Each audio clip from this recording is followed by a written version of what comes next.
So in this video on Dynamics 365 for Sales, I want to talk about issues. So in the last video I did, we walked through what I saw as the 9 most common issues that companies are trying to address when they're implementing Dynamics 365 for Sales. And what I said I'd do is go through each of those issues as a separate video and just kind of show some of the basic setup elements within Dynamics to address that issue. Now, the first one that I touched on was that for many organizations, they struggle to generate new business leads. That's the basic issue. Now, the reason for that is that often the data they have is very dispersed. They might have some information in a CRM system. They may well have data in lots and lots of spreadsheets. They might have data in other databases, other systems. They've probably got a separate silo of information in their mass marketing system.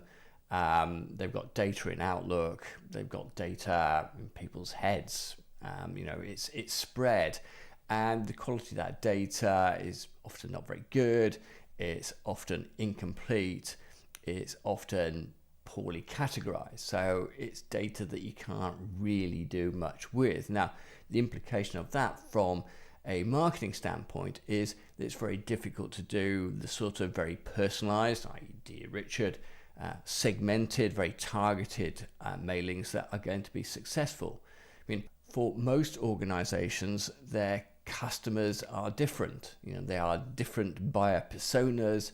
They might sell different products to different markets, and trying to sort of do a single broad brush mailing or a series of single broad brush mailings is just not going to be effective. So from a marketing standpoint, that inability to target relevant messages undermines their ability to generate leads.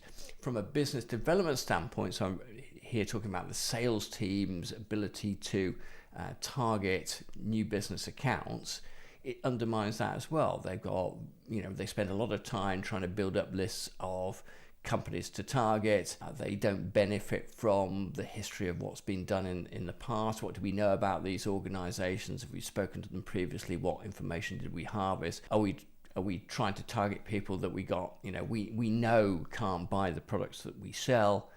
Are we duplicating effort? Are we tripping over somebody that's already talking to somebody else internally that's already talking to an organization? So from a sort of prospecting new business development standpoint, then their activities become very inefficient. So the remedy for that is pretty simple, but it's basic CRM functionality. So I'll go into the CRM system now. Just before I do that, by the way, if you are using Dynamics and feel you're not getting as much out of it as you might want, and you want some guidance on best next steps, then feel very free to reach out. I'll put a link below. You can always contact me. I'm always happy to have a chat about your particular situation.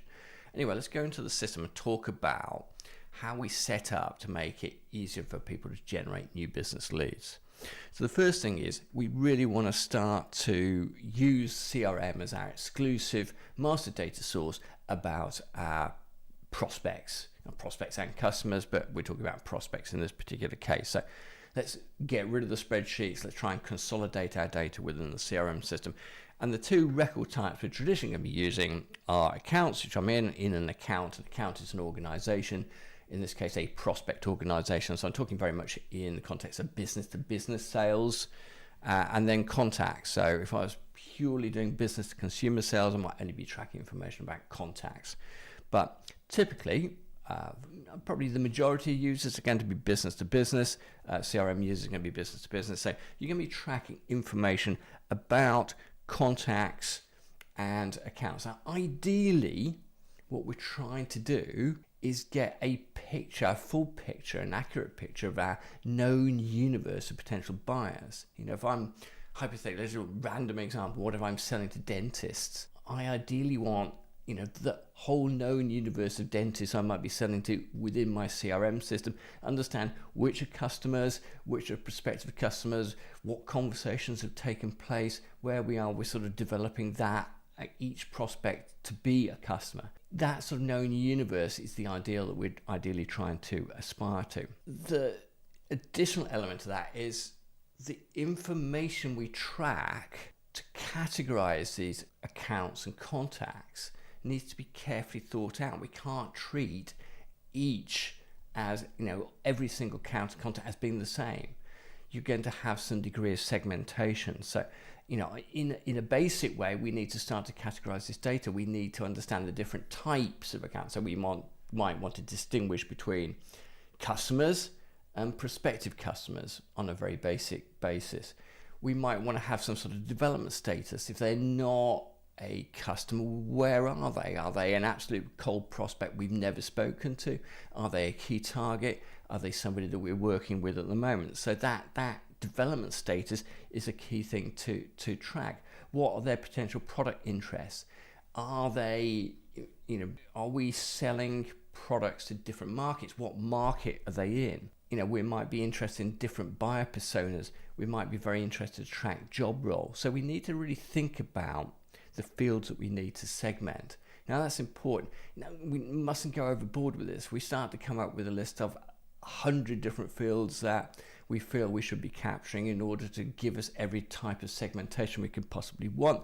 Then that's all well and good, but we'll never get that data because no one's ever going to fill it all out. So this is very much a trying to get to the, a minimal viable set of categorization, I think, in many cases. Once we've got that and we've built up our known universe in our CRM system using the accounts and contacts area, then we need to sort of maintain the quality of that data. And once we get there, we need the processes embedded in the system so that we are verifying new data that goes into the system, that we are updating it over time, we're checking it's still up to date, it's still relevant. And, if we've got things like people left businesses, people leave their employment and go and work for somebody else, we need the processes in place to track that. We need to have a known method that users of the system understand to track all of these different sort of data maintenance and data cleansing activities. The other elements that we need are going to be the integration of the email system. So,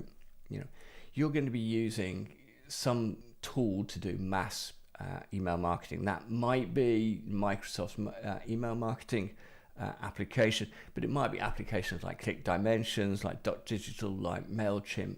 You really want these applications to be fully integrated into the CRM system so that they don't become a source of, a silo of data in their own right. They're integrated to the CRM.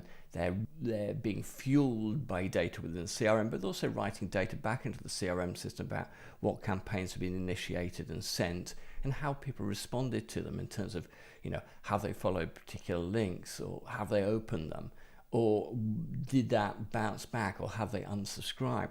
So have that being written back into the CRM system is very powerful. You could also set up workflows. If you've got a bounce back from a key contact, then we might want to alert the account manager as to that change so they can go and sort of explore what's happened there. So that's critical, I think, from a marketing perspective. From a salesperson's perspective, then we need to be doing things like maintaining the our activities. So look, I'm in an account at the moment. I'm in an account called Litware, and if I go to the primary contact record on this, which is in this case Susan Stuberod, so let's just click on that. I'll go into a contact record. So we've got this timeline area, and that gives us our chance to record the interactions that we have with Susan. Those also get rolled up at the organization level. So when we meet Susan, we have a meeting, we have a phone call.